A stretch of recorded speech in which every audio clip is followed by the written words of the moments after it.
Hey everyone, and welcome back to a new episode of the Kitten Craft Club. Today I'm going to be showing you this custom Dungeon Delvers tote bag that I made using my Posca paint markers. Just before we get into that, as usual, let's just have a quick message about Patreon and what's involved with that. The best way to describe Patreon is an OnlyFans for artists. You get access to exclusive content, behind the scenes photos and videos, and access to projects before anyone else.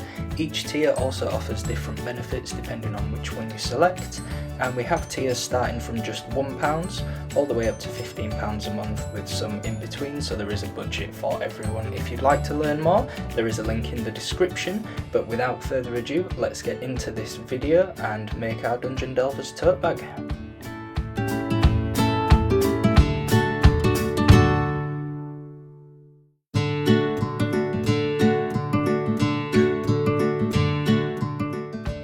So let's get started. As you can see, I've already drawn the border on the tote bag.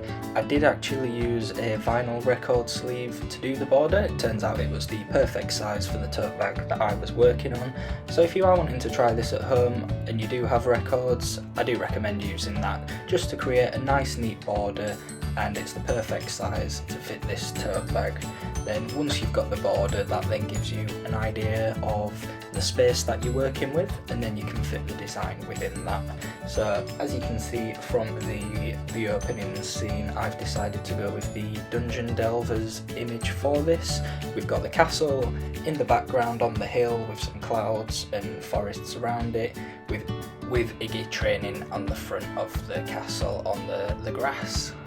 Of course, you can have any image you like. I've just used the Dungeon Delvers image because that comic is really my baby and I just wanted to make something special for it. So here is a closer look at what I've drawn. It's kind of hard to see at the moment at the pencil stage, but you should get a rough idea of what I was really going for. Obviously, once we've put the penciling down and we're happy with the image, then it's time to go into the colouring.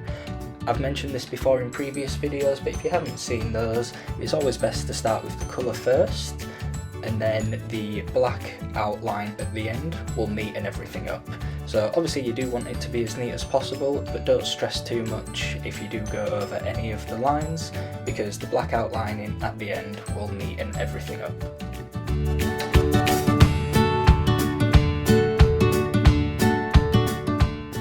This is the biggest project I've undertaken in terms of doing something that's original artwork, and it can be overwhelming. So what you'll see throughout this video is that I do tend to work in sections. So I've started off with doing the forest around the castle, then I'll go into working on the sky and the clouds, and then doing the castle as well. So if you are someone like me who can get easily overwhelmed and be put off by doing projects like this, just break it down into sections, and I find that helps to focus, and before you know it, the project is actually finished because you're so busy focusing on whatever section you're doing, and then by the time you've worked your way around all the sections, it's like, oh, I'm a little bit further ahead than what I thought. So obviously, like I say, because this is the biggest project that I've undertaken for original artwork, I've sped up all of the clips of me colouring because I appreciate it's not the most interesting thing to watch, but I thought it'd be good for you guys to see what actually goes into making something like this. And if you are wanting to try this at home, then this is just a good visual aid on how to tackle it. So because it is a bit of a longer video, I'm gonna stop talking now, let you guys just enjoy the colouring process, see how I do things and working through each section, and we'll catch up a little bit later in the video.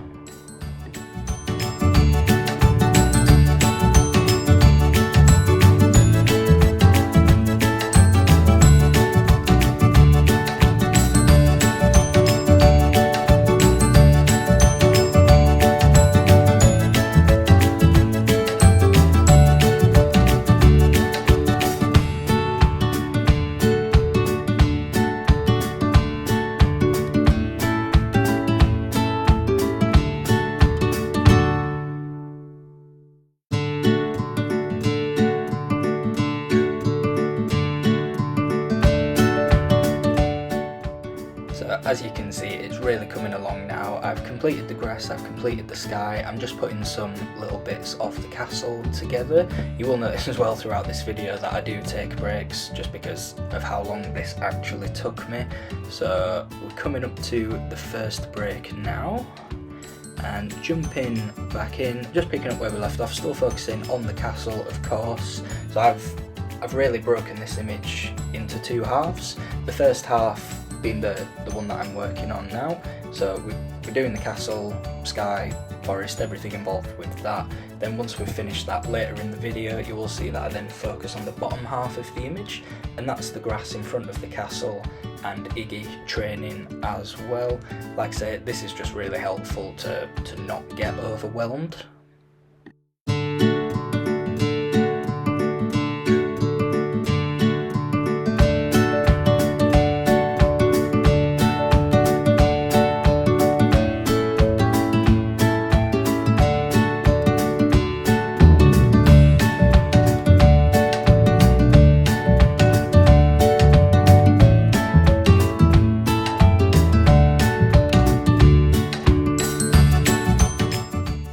Again, I'm using Posca paint markers for this. I've mentioned these in other videos.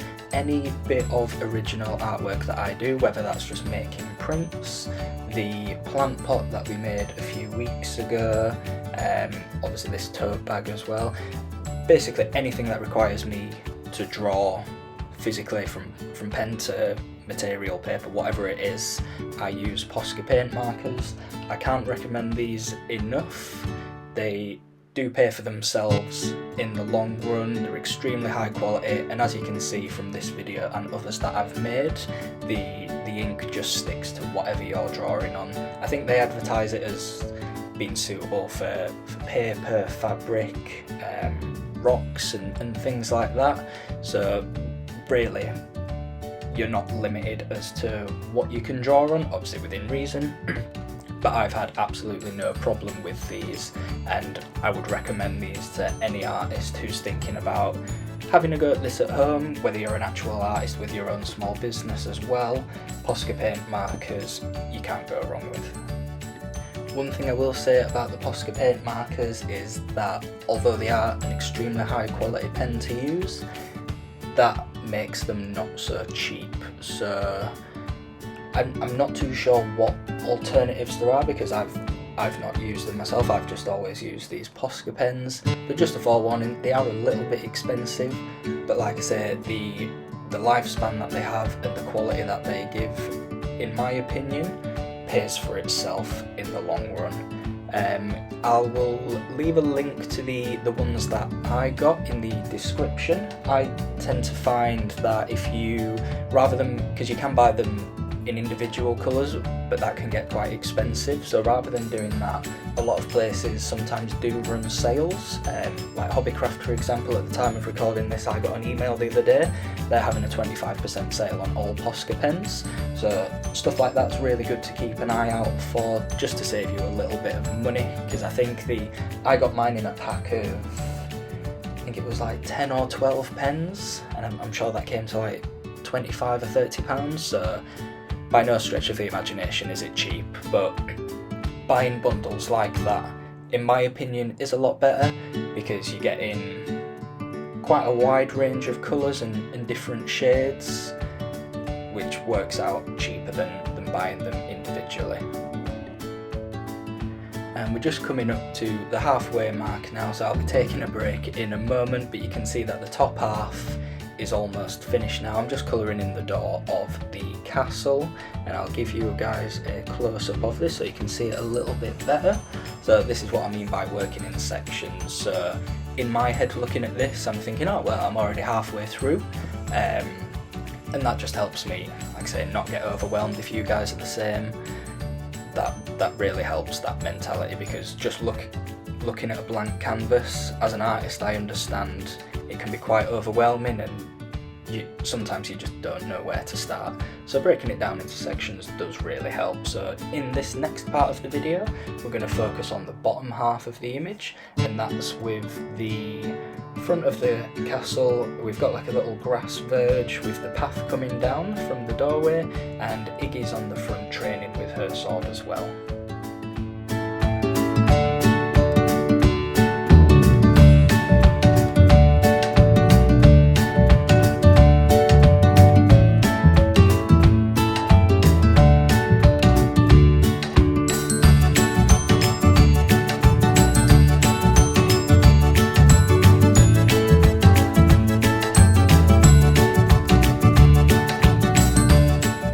So we've made a bit of progress now. You can see again, even though I've split the tote bag into two halves, within those halves I'm still working in sections. So for this one, the path was one, Iggy's going to be another, and then the grass is the third section. But obviously because the grass does take up pretty much half of this image, that's quite a big section, so I've left that till last. I know people always say to tackle the bigger jobs first, and then when that's finished you're just left with the little jobs, and then that doesn't seem as bad, but my brain doesn't work like that. I like to get loads of little tasks done first to get that sense of achievement, and then worry about the bigger tasks afterwards, knowing that that's all I have to focus on. That doesn't work for everyone, so again, if you are doing this at home, do it in whichever way you like, whatever works best for you, and whatever way's going to help you not get overwhelmed.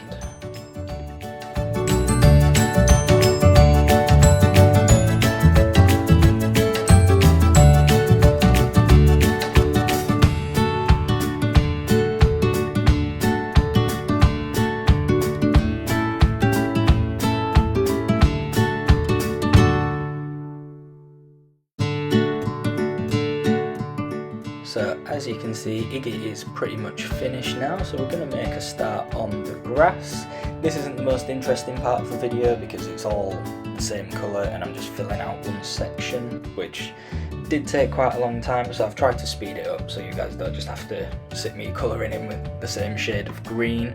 So again, I'm going to stop talking, just let you guys enjoy the creative process. In this time, if you want to head over to the description, I'll have a link to my Patreon. Iggy and Travis are now recruiting for their cult. They will be your new overlords. Like I said at the start of this video, this grants you access to videos like this. You get to see them before anyone else. I do often make other videos when I get new products in, like unboxings, that I won't be uploading to YouTube. Each tier offers other benefits, access to certain posts. We've got about a year now of backlogged posts that you can catch up on, so you can go right back to where we started and read through, watch all the videos up to where we are now and see how much we've grown over the last year.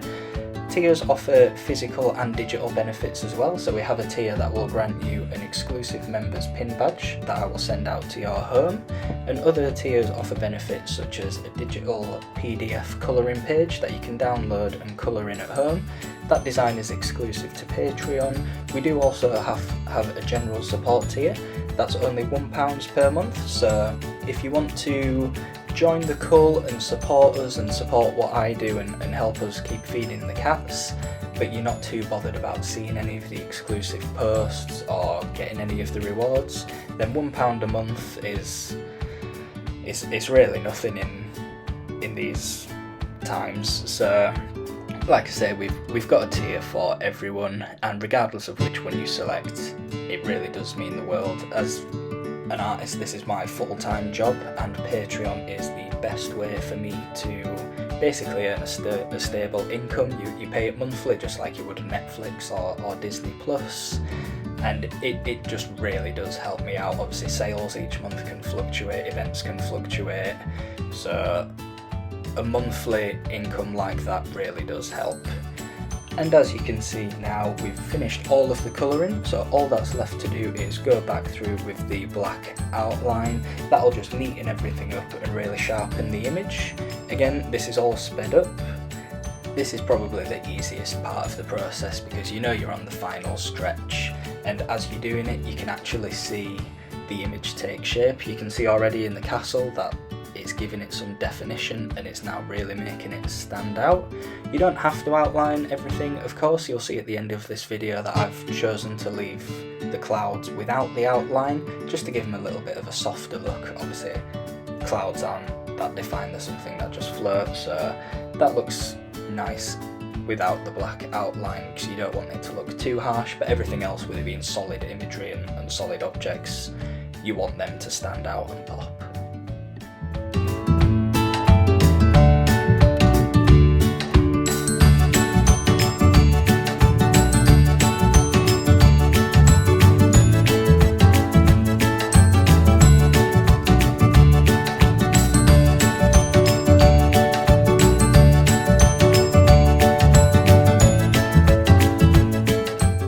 So you can see we're almost finished now. I'm just putting some detail into Iggy. Again, this is really making her stand out. You can see the definition in her face, the gritting of the teeth as she's swinging a sword. So this black outline is really helping the design pop now. So almost finished. There will be a couple of highlights that I just put in the grass as well, just to give it a little bit more depth. And you'll see at the end how it looks. Well, at the time of recording this, you can still buy this. I've put this up for sale. No one has bought it yet at the time of recording. By the time you see this video, I'm not too sure if it will be available, but if it is, I'll put a link in the description for you.